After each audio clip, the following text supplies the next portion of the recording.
goodness. I cannot even withhold myself in terms of indicating how I actually missed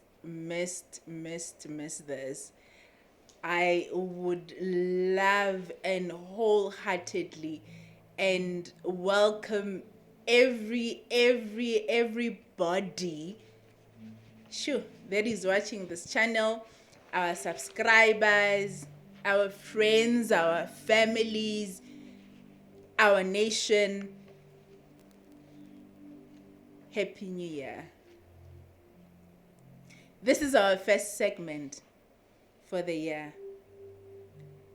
And there's a number of issues that we actually touched on in the previous year.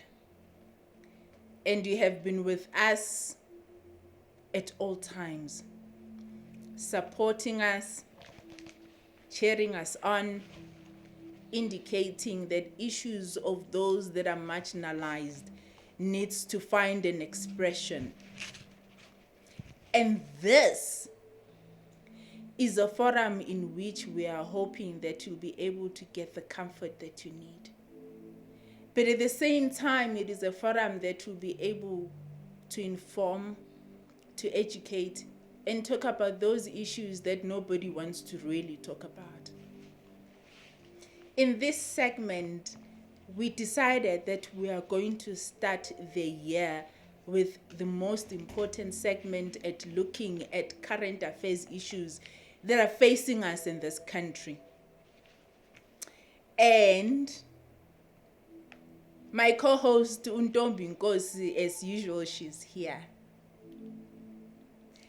And this is the year where you can see the way she's smiling.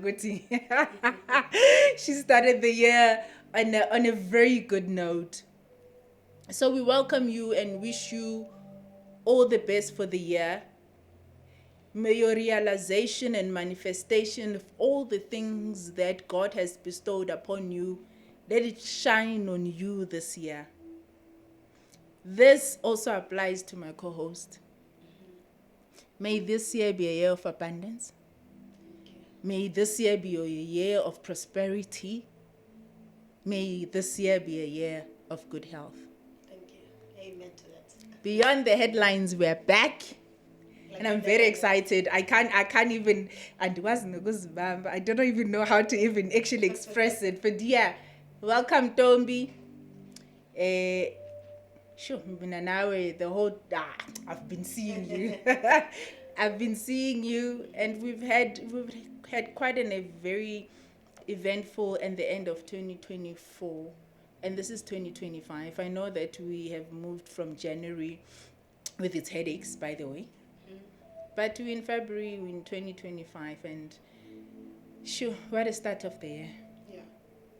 What a start of the year. So, before further ado, I know that, we started off from a happy, but I cannot ask that we start by observing the moment of silence for our 14 fallen soldiers. Yeah, who were tragically killed. Yeah. I think this issue, it doesn't just touch the surface. They were tragically killed in the east of DRC. They are not just the statistics. They are fathers, they are husbands. They are breadwinners, by the way. And, they are uncles, they are cousins, and they are sons of not only their families, but the nation. The work that the role, in fact, that they play, most South Africans did not understand until now. Because we did not understand what it meant to deploy soldiers in a foreign country. And certain dynamics happens within that realm, from a political, from a social, and economic perspective. There are speculations about this issue. But in Ntombi, I sis.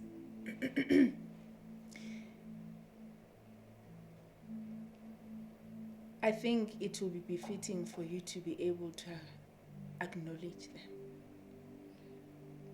Can you do that first, please? Most certainly. The first one is Staff Surgeon William Kola.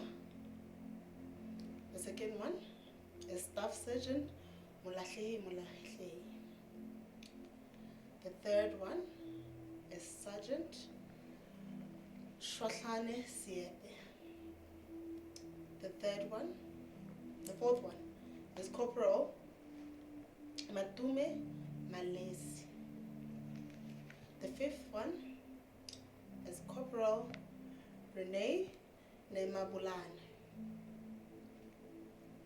The sixth one is Lance Ombadi Itumeleng Mureo. The seventh one is Lance Corporal Tseki Mulapo. The eighth one is Lance Corporal Medzi Roswiswi. The ninth one is a rifleman Sabatane Chokwe. The 10th one is Rifleman Derek Maluleke. The 11th one is Rifleman Sidiso Mabele. The 12th one is Rifleman Kelvin Muachi. The 13th one is Rifleman Mukiti Mabe. And the 14th one is Private Peter Stradom. Those are fallen soldiers who are not just a statistic, but they are people. Thank you, sis. Yeah, Ntombi. There's been a lot of back and forth in this country with regards to this issue. You know, it's a very emotional issue, but you know, there is a criticism that government's response with regards to what has happened in the east of DRC, it was lackluster, because they should have really acted spontaneously with regards to being able to sort of attend to this issue.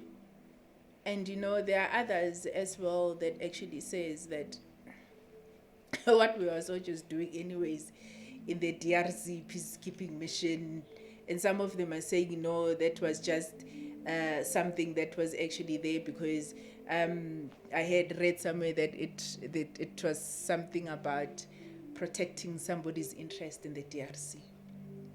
So there are those views that are happening in public. What is your stance with regards to this issue? Yeah, this issue is very complicated, first of all, because as like you said, people are asking themselves, what are our soldiers doing there? Not 10 of them. 3,000 soldiers were deployed there in a budget of over millions. Everyone is curious, like what sort of, they're saying it's peacekeeping mission, but Sure. if it's a peacekeeping mission, why are our soldiers dying like the way they are dying? We are all curious, why are our soldiers really there? Because there are reports, some reports, unfortunately I will mention this, our president is also mentioned, like maybe he's taking care of the interest of some of his pals. I'm not going to mention the company because we know the big company that is there. But everyone is curious why our soldiers there, and right now not so many people are making noise about this thing. This thing is tragic. It's not like it's an animal that died. It's people. The noise is just not so many people are saying a lot. Like very few people, even on the corridors or social media. But what is really happening there is bigger than all of us, because I mean, if it involves, first of all, that Goma area, that's where the minerals are at. All the minerals where they are building all these cell phones, like cell phones, your computers. So everyone wants the piece of cake there. So Tina, I think our soldiers found themselves there in a foreign land dying for minerals that they're not even going to benefit from. Sure. Yeah. So what is the current status with regards to this issue? From the sources that have been talking to us as FMI, who are there physically, they told us that our soldiers have been surrounded there in Goma. There are somewhere in Sake, those ones are still able to talk. Cause that's where the M23 rebels, they don't have that, they did not take over. But in Goma, where there's really this sort of minerals, that's where our soldiers are currently surrounded. And some of them are fearing what they might starve to death, because right now the rebels are reported that they are not allowing anyone to go in or go out. They're not allowing food or drinks or water to go in, which is against human rights. It's like they're being violated. They're there. I mean, another issue that we're still talking about is the families. The issues of families. The families would love to have their loved ones. They would love to bury their loved ones. And right now, they are still, South Africa and Uganda and UN, they are still trying to organize for all the bodies to be brought back to South Africa. But even according to reports, some of the people, when they get here, the families can't just bury them. They still have to conduct DNA tests, because some of the people are apparently they are beyond recognition. So that's where we stand right now. Besides the political issue, I'm not going to delve into that much, but we know what the Rwandan president said, accusing our president of lying about the real status, who really sent that missile that killed our soldiers. So I'm told that there is an issue with regards to the repatriation, that they're in the process of they're dealing with it and stuff. But I can imagine for the families of the deceased, because how long has this been happening? Since January, since they died in January. So exactly, and the repatriation process seems to be taking a bit long. And what do you from the sources, what are they saying? What is the hold up? It seems like there was a miscommunication. There are mixed reports, but initially the South African government tried to paint a picture that all is well, the repatriation is going to happen. They even issued a statement, and they went to media and said and confirmed what as early as on the 5th of February, the bodies, all of them would have been brought back to South Africa, and their families would have buried them. But that has not happened. You can tell, there's something there's more to this than meets the eye. Because there are other reports where media houses like Inside Factor had people, the intel, where they reported that some of the people who were killed, their bodies were still lying around, their bodies were decaying. No. Yes. That was, then the government tried to issue a statement to say, no, all the bodies are kept in a way. But these people, the Inside Factor confirmed, and they have people, and they even issued a statement saying that they can stand by whatever that they reported on, because they are speaking with the people on the ground who confirmed some of their fallen soldiers were still there, their bodies were still there. It took time for even the bodies to be really taken. I mean, only on the 8th of February, the bodies were taken to Uganda. I mean, to prepare the bodies, and they are still suspecting that maybe by the 13th, before the 13th, they might have brought back. They are not sure yet when are the bodies coming. So that's another thing. Our government, it seems like they don't have information 100%. While the real people are affected, the widows and the kids are really affected. They are waiting for at least for closure, because once the bodies come here, there will be that closure. There's one woman that I spoke with. Her name is Stella Malesa. She mentioned she's a widow. Her husband is one of the people who passed on, unfortunately. May his soul rest in peace. She expressed how much heartbroken she is. And she's still in disbelief. You know, she's in a mourning state, but the body, where's the body?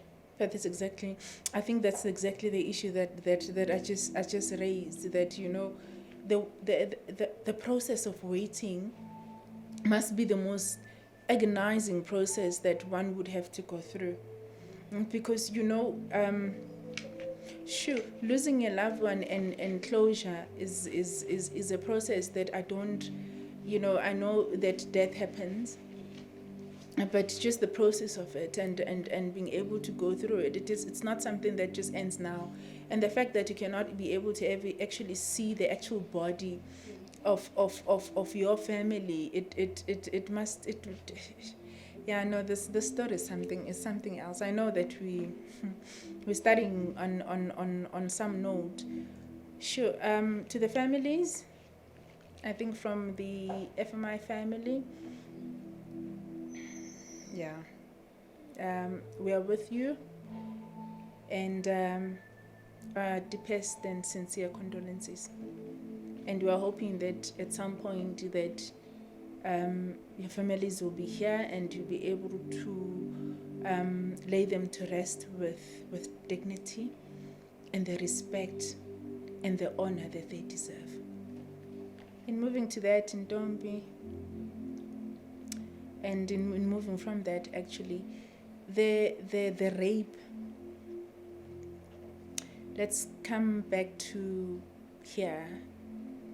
The crime in this country, the rape and abduction, you know, and assault of those 2 female nurses at Ga Chuene Clinic in Limpopo. So many times these issues are reported, and you would find that when they are reported, they become fleeting. But the people that are sitting with those scars of what they had to go through, you can't even comprehend what they're going through now. These 2 female nurses came to work to serve. And I am sure that that day they did not even anticipate that something such as this is going to happen. But there's a deeper issue here. Besides the issue of the crime in the country, these nurses entrusted their lives in the premises of the Department of Health. And the Department of Health outsourced the safety and security to a private security company that is supposed to ensure that it safeguards the lives and assets of the facility of the Department of Health, regardless of where it is. I just wanted your view on that.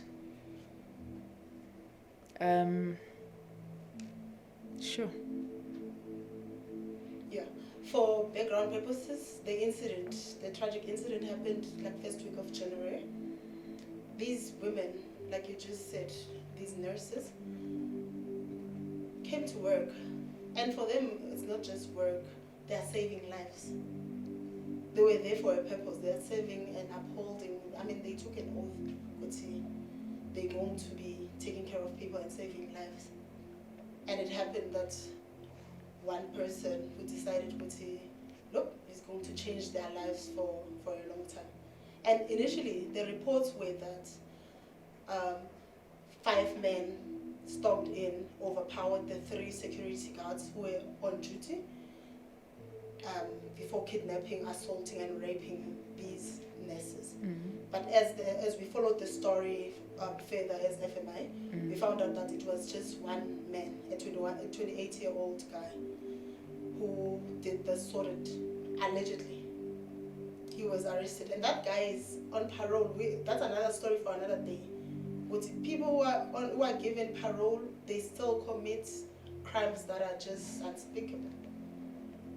That fateful night, he did what he did, allegedly. But he assaulted, he kidnapped. So now, what's happening with the department, with further investigation, even the Premier, Poppy, raised the issue that there's no way that one person can overpower 3 security guards. So there's a foul play that is suspected, so it's being investigated. Currently, those security guards are being investigated, and the 2 security companies that are state service providers, they're also like under a probe because there's a belief that this might have been an inside job. We don't know, but the suspect, his name is Moloto Sitache. He's 28. He's due back in court on the 10th of April. So as FMI, we're going to follow the matter, the court case, very closely. We are not going to leave no stone unturned.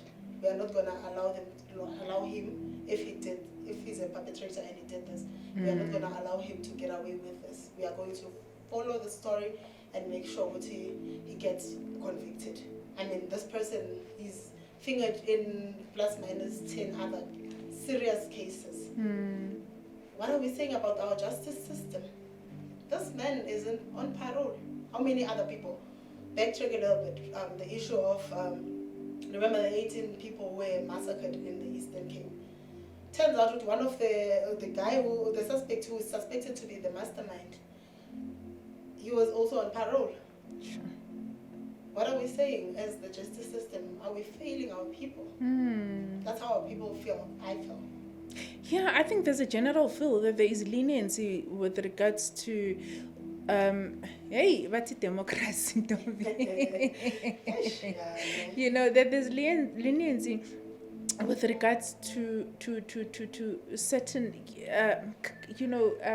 crimes that have been sort of committed, or is it because, within our justice system there has to be, I don't know, whose prerogative, by the way, is it for them to be able to sort of analyze this matter and realize that, look, from a prosecutor perspective, the judge on cases as prevalent as such as these, that, just make sure that you really get somebody a sentence that is heavy. Yeah. But at the same time, there's a particular process that when you've served your time, you serve your time, then you're supposed to be granted that parole. But then it goes to the issue of rehabilitation of criminals within the justice system, because if rehabilitation, at some point somebody is arguing that if rehabilitation does work, that means that the repeat of such offenses would be minimized. But at the same time, people are saying that people are coming out, get into their own committees, they're shunned, and when they are shunned, then they go back and commit whatever that they need to commit. So, society will always be society. But you are right. There's a lot of questions that needs to be raised within our justice system, in which we need to actually really look at. There's a lot of things, as the private security industry, in particular the Association of Private Security Owners of South Africa, came out very strongly with regards to this issue to indicate that, there's prevalence of such issues that are actually happening in this country. And within that, there has to be some accountability from a security perspective that actually takes place. In particular, in terms of the department really looking at the deployment of the number of people that that are actually deployed, especially in the outlying areas. It actually talks really deep in terms of the work that is supposed to be done, or the scope of work that is supposed to be done by the security officer, and that is actually deployed there, including the technicality part in terms of whether the company is competent enough. So there were those questions that were actually raised to say, sometimes we really need to actually look down if there was accessibility in terms of these things happening, and the fact that that person actually looked at that opportunity and be able to actually, one person strong arming 3 people. and there's a company that is actually deployed there to be able to do what it needs to do. Two companies, it says something. Yeah. At the same time, then are you asking yourself that with regards to the appointment of those companies, are they competent enough? That remains a big question. That is the big question. That is the thing, that the department itself needs to really look. In fact, government itself, this lowest bidder principle that government is putting into effect in terms of being able to award tenders to companies. And at the same time, you would find that even in the private security industry, is regulated, but the pricing is a guideline. And when it becomes a guideline, that means it exposes a whole lot of things. One, it exposes exploitation of the very same workers that are going to be deployed there, simply because if you're working on the lowest bidders principle, from a procurement perspective, Ntombi, you can imagine, Uguti, you're competing with over 1,000 security companies just for one job. And pricing is a guideline, so that it's just a guideline to say, okay, this is how much you're supposed to be paying for your statutory obligations and whatever it is. And that. It doesn't say, Ntombi, it's standard, it's 13,000, 15,000, 20,000 for a security officer, a grade C, a grade B, a grade A. And therefore, what it actually means that where are you going to skimp as a business person? To the very same security officer. And the departments themselves, the officials that are there, unfortunately, they think that when you're in the security business, there's a lot of money because of numbers of the people that is supposed to be deploying. So they see a 10 million rand contract. They don't understand that the intensity in terms of the overheads, in terms of the people that is supposed to pay, it's a lot. And because of the guidelines that are there in terms of how much security officers needs to be paid, you would find that the bulk of your money that you're actually making in a security contract goes to labor. And that is where the investment needs to actually come at.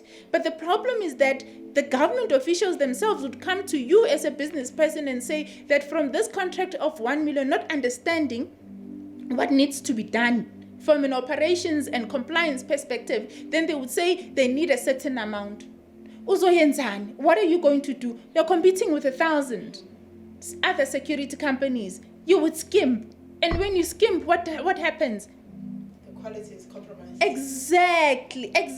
So that's a reason why we have been saying as well, some of those, and including myself being in the industry, is that the industry itself needs transformation, not only from a monopoly perspective, but also from a transformation perspective. Look at women, for instance. Women are few and far in between in this industry. Yeah. Women, you fight in the boardroom. And when somebody looks at security, as much as it has become such a grudge purchase, but it's necessary. Yeah. So this issue about the rape and abduction and the risk, for me, Ntombi, it goes far beyond that. Yeah. It drills down to corruption that is actually happening in this country. And we need to start to look at that. And look at the monopoly that is happening in this country. Because businesses, unfortunately, there's marginalized businesses in this country. Yeah. And you know what we do, Tin? We get a tender. From getting a tender, instead of looking after your own people, you go and buy a Maserati. Yeah, imagine. That's where the problem is. Yeah. But anyways, we can take the whole day with regards to that. I become very passionate. Yeah. Ntombi, let's talk about the State of the Nation Address, the highlights of it. Your take on what the president said. I think for me I appreciated his bold move in terms of him saying that certain things, key, the Trump issue that we're still going to be talking about as well, in terms of where he actually took a stand. And I think it was coming, and he needed to actually take a stand. A firm stand with regards to that particular issue. But there are just certain key areas that he highlighted that of impetus that I think perhaps maybe we need to sort of dissect in this episode. Yeah. Well, for President Cyril Ramaphosa has been in the helm since 2018, but that was after Jacob Zuma, and now 2019. In his State of the Nation address, like we can even predict it, what is he gonna say. But this time he referred to the NDP, which most people uploaded. Some people are saying they're welcoming his speech. But again, let's go back to the issue of high unemployment in South Africa, which is the biggest. Cyril Ramaphosa is still making promises that he's going to create, in the next financial year, pardon me if I'm wrong, but like he spoke about the issue of 2.2 million job creation opportunities. What does he mean when he say opportunities? What does it mean when you say opportunities? It's either there are jobs or there are no jobs. Like pick and struggle, President Cyril Ramaphosa. I mean, every year we talk about the issue of unemployment. And another issue that I've noticed, they will talk about nice, but they don't implement. They will talk about nice policies. You check infrastructure, they will tell you about constructing bridges. Like we still see in 2025, just last week, there was this heavy rain. Oh, early this week there was a heavy rain. We saw some kids were crossing a river full, like it was this full. Bigger kids had to help those younger ones to cross. Every year he talks about, we're going to construct this, we're going to construct that, we're going to improve the lives of people, no one must be left behind, but people are left behind in reality. When he speaks about it, very passionate, he's a good PR. I'm sure he got a nice training. Because when he talks, he even has that thing with people who will be clapping and shouting, but we don't see implementation of all of these policies that he talks about. I mean, the issue of GBV. Yes, recently there was the bill that was signed. If you talk about, when you talk to the real victims or people who are dealing with victims, they'll tell you it's just another bill, it was another talk shop. We don't see any difference right now. Women and children are continuing to be victims. And look at the perpetrators. Perpetrators, they even know the system. They've studied the system. They know what they're going to go to court, face appearance, maybe because people are still paying attention. Sure. In no time, these people will be granted a bail. And once you get a bail in South Africa, like you are not going in. Like the case will prolong until sometimes it will even be kicked out of court. So there's still a lot that he mentioned. But like we don't see it like in real life. It's not implemented. Going back to the job creation, I've that word. It's like, okay, so it's opportunities and job creation. Yes. And it would have been interesting to actually analyze from a statistic point of view, how many people actually benefited from all those job creations and job opportunities that came forth that in the previous State of the Nation addresses that were actually made. Hopefully not EPWP. That is not. No. Stats, like they'll tell you numbers, which, sorry, people were hired. EPWP, how much are they getting? It's stipends. I mean. So, Abu Mapanyas, are they getting stipends or salaries? Sorry, I don't. Okay. No.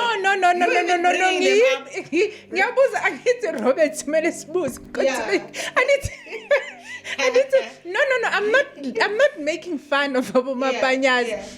You know, their visibility has actually made a difference, because always when you see them being associated with police, it says a lot, because they add to the number, you know. So, but I just wanted to understand exactly how they get paid. Are they getting paid as for a stipend, or are they getting paid as per semi-security officer,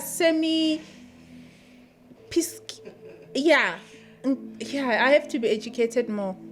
Even if you can ask right now, you can go to the Department of Community Safety. They won't answer you. There was a time where not so long ago, where there was a period where they were not even receiving that stipend or that money they are supposed to be getting. Sure. Yes, they've made quite inroads. I must say, we must applaud them. Yes. The visibility, I check a city of Johannesburg, for example. It used to just be Metropolis or SAPS. Most of the time when you see SAPS, you see them like at the corner collecting what is due to them. We know what I mean about that, like corruption. What they collect, they are not even there. But with these banyazes we are seeing them. They are quite visible. But how long are they going to be babysat? I feel like they are being babysat. Yeah. They have no powers. You find them at police station. Go to a police station right now. They've trained them how to do like the oath and what do you call it?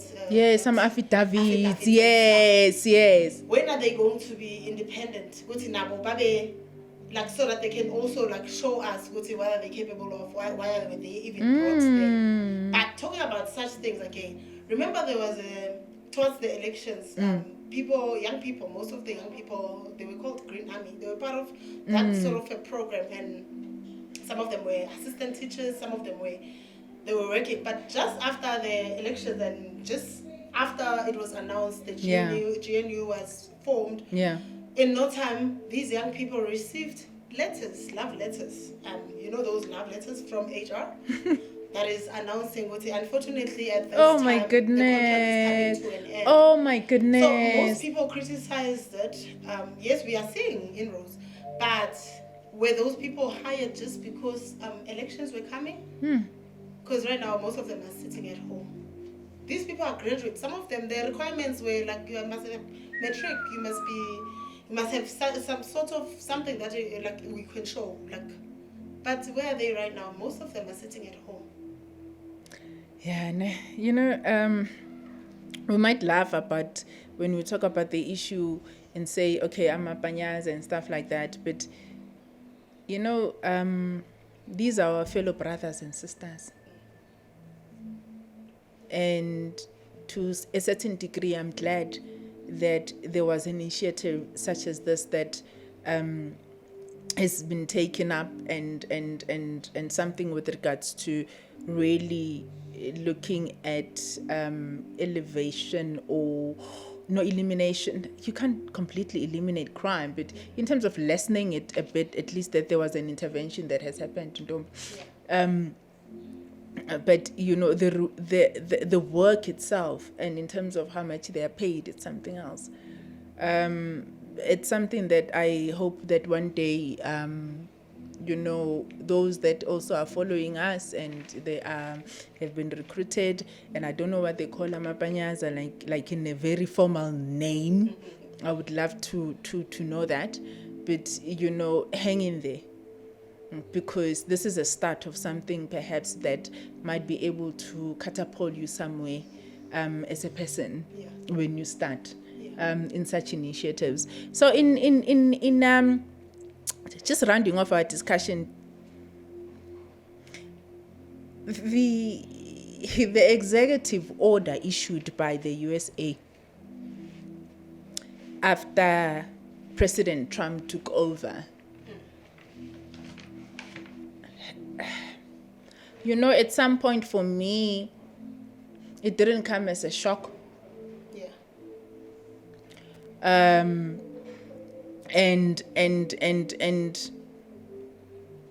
I always thought, and I'm always one of those that has always said that Africa should be able to stand by its own. Yes.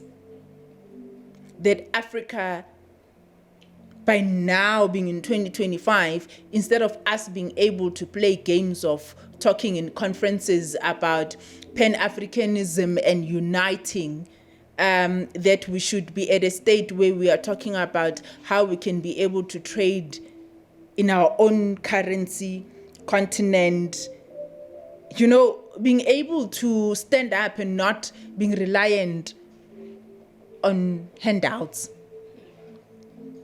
And this Trump issue has opened up that discussion. But it's a discussion that has been there for the longest of time. Yeah. So what is your take on it, actually? Well, what has happened has happened. I feel it's about time as Africans, like you said, we pick up and we pick up the machinery and build our own economy. We can do that. I mean, these people are coming from wherever they are coming from. They extract they take our minerals and go back and improve their lives. When are we gonna wake up? We are always beggars. I mean, these people are coming to extract like minerals. There are companies that are here. I'm not gonna mention them. They are dealing strictly with gold, and there's gold that's like there, but they were not born with gold. We were as Africans, we were born with all these minerals. So it's about it came at the right time. I mean, it came in as a shocker. Go to hear announce this. the two announcements that he made, one of them was cutting the funding to South Africa, US aid. And the I mean, effect, though, it has in Ntombi, Yeah. because, I mean, look at the people that are going to be affected and the job losses Yeah. that are actually emanating from that. Yeah. But you are right. Let me not even stop you on that train of thought. Yes. Yeah. But in real, when we were checking facts, Sure. this thing of cutting off this aid, Yeah. turns out it was only 17%. Okay, it's still 17 is low, but it was making a difference. 17%. South Africa has been sustaining itself like every year, like that's 74%. The rest of the percent, which is 74, is still coming straight. The funding is coming straight from the government. So meaning with that 17%, if we are really like honest with ourselves, I think we can make something out of it. Like our people, the government should still be able to roll out ARVs to our people. Transgender people, they are currently taking hormones. I hope I'm not offending anyone, but they are taking that medication. So it is affected, but I hope that South Africa is still going to be able to roll out. They are not going to stop these processes because some of them, they are still in the middle of transiting. So yeah, it has happened, but like I'm tired of South Africa. I mean, of Africans relying on the first world countries. They are first world On countries foreign because aid, they took our minerals. Let's do our own thing. Let's see. This is a test. Yeah. No, you are correct, Ntombi. I think in ending off, there is a professor in Kenya. I follow him wholeheartedly because he's able to sort of unpack the issue of Pan-Africanism and what it means for Africa. Yes. And Africans. And if you follow his lessons, he's able to sort of articulate what aid and what it means into Africa. Yes. The control of certain organizations that are coming into Africa to assist Africa. And such vehicles that are actually used in being able to amass certain interests, and which is westernized interest. Yeah. Professor Lumumba summarized this issue that has come to the fore in South Africa. In ending our discussion, we are going to insert just a minute or two or three, bear with me, on what Lumumba said about Pan-Africanism. Interference in Africa started with slavery. When slavery had lost its value, it graduated into colonization. And that is the context in which Berlin must be seen when the European powers sat in Berlin and divided the continent of Africa into spheres of influence. When colonization had lost its luster through a combination of certain realities and agitation from the continent, we regained our independence. But as John Henry Clark, that great African-American, said, we regained independence by mimicking European governance systems. And he rightly says, no African country will ever succeed on the basis of those systems. After that, the neo-colonial project was instituted. And all of us will remember Kwame Nkrumah's book, Neo-Colonialism, the Last Stage of Imperialism. And he there says, the most dangerous. We are now in a neo-colonial stage when the European powers are at their most diabolical, when the Americans are at their most diabolical. And it's not lost on me that they'll be meeting in Hiroshima next week as the G7. And how do they interfere? They interfere militarily.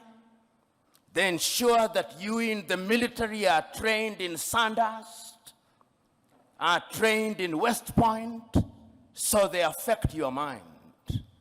They interfere diplomatically, sometimes through gunboat diplomacy, and that is why you see sometimes your typical European ambassador treats our heads of states in a condescending manner. They interfere through institutions such as the IMF and the World Bank. They interfere by ensuring that our economic infrastructure is beholden to theirs through dollarization. They interfere through education. They interfere by influencing our processes, by lending us advisors who tell us what to do. The neo-colonial project is alive and well, and it is at its most dangerous, and we Africans must smell the coffee. If we don't, they are going to continue to interfere. How else do they interfere? Through NGOs, Danida, CIDA, UK Aid, USAID. These are Trojan horses that are introduced into our countries for the purpose of influencing our processes. And they infiltrate our institutions. Right now, if you look at the African Development Bank, look at the shareholding. It's Americans, it's Germans, it's Japanese, it's the French. And the Europeans have done their bit. They also interfere through post-colonial institutions, the Commonwealth of independent nations. They are not sovereign states, former French-speaking nations. These are the instruments that they interfere through. And how do we then deal with this situation?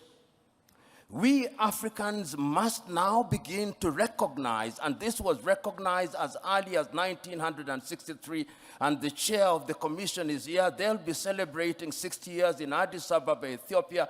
And 60 years ago, on the 24th day of May, Kwame Nkrumah warned us. He said, if we are not united, they are going to interfere with us militarily. They are going to interfere with our economy. They are going to interfere with our agriculture. They are going to interfere with our health. Our duty, and I hope that when African heads of states and government meet in Addis next week, it will not be another jamboree at which pro forma speeches are read. I hope it will be an occasion to give meaning to Africa Agenda 2063.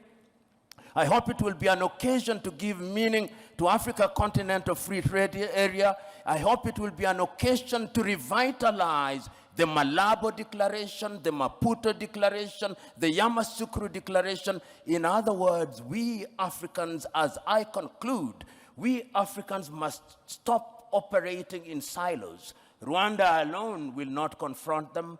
Burundi alone will not confront them. But if we go through the regional bodies and ultimately the African Union, we may indeed succeed in putting away this bulwark. And remember, it is no longer just Europe. There is a new scramble for Africa. The Chinese are here. The Turks are here. The Qataris are here. All of them are coming back. And the military bases that you see here is telling you that if you don't behave, we are going to use force.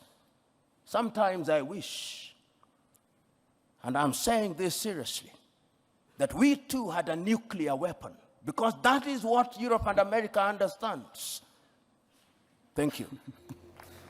Ntombi, your parting shot? We are going through a lot. We are experiencing a lot. I think most of these things, all these dynamics that are happening, Yeah. most of them, it's political, like Clay. I mean, True. I mean, it's political. I mean, look at Donald Trump. Whatever he's doing, it's political. Because if you check now, before I close, if you check, Right now, he's going to be in the office for 4 years. After signing this executive order, Yeah. meaning that our people, the Afrikaner, not our people, the Afrikaner can go and seek and get refugee. What is a refugee, first of all? A refugee is someone who's displaced in the country, in their original country because of war. Is there war in South Africa? You see, this thing is just political. We must wake up, South Africa. We must wake up and stop criticizing being keyboard warriors and start to think what is really happening, what is at play here. The question is that the extension of refugee status, is that's Yes. the one? Yes. Are they going to are they gonna go there? Because no. Can we just be realistic? We are ending off this in a very good note. Yeah. There's a legacy that has been built, people. Yeah. The part about the apartheid system, what it had done in this country is that it built legacies. And legacies means you need to be able to protect what you got. Yeah. And this whole game that is being playing, somebody going to Trump and saying South Africa this, is you being able to maintain the current status of you being able to make sure that your children still are still taken care of. It's not for the interest of the whole entire country. So we cannot be sitting here and saying that this thing is bigger. This thing is about protecting self-interest. This thing is about protecting legacies. This thing is not even about equitable distribution of certain things or land. This thing goes beyond about not South Africa. It's about self-interest. Yes. And if we are going to be sitting in the country and allowing ourselves to be able to be dictated again, even in a democratic space, we're still being dictated in terms of how we're supposed to be able to share certain things that belongs to all South Africans, not to a selected few. 300 people. Africa, how many people? Not a selected few, Ntombi. Yeah. And then the people that are supposed to be getting assistance, because they know that they're going to be squeezing us. Yeah. But I'm glad you said 17%, because the 17% for me, squeeze as much as you can squeeze. Let's get something else. Yeah. Africans, we must start looking at ourselves and introspect in terms of where we want to take Africa. Thank you. Because at the rate at which we are going, we will always be at the receiving end. On that note, sure, it's been a rant. But it's one of the most enjoyable rant I've had for 2025. And I'm hoping, family, that this is going to be a build-up for all of us, all of us. Please don't forget to click, to subscribe, to share, to like. The forum for the marginalized is here to actually do that. My co-host, my princess, as usual. It's a blast when I'm with a woman that understands being a force. She's a force, family. On that note, adios. It was good to be with you.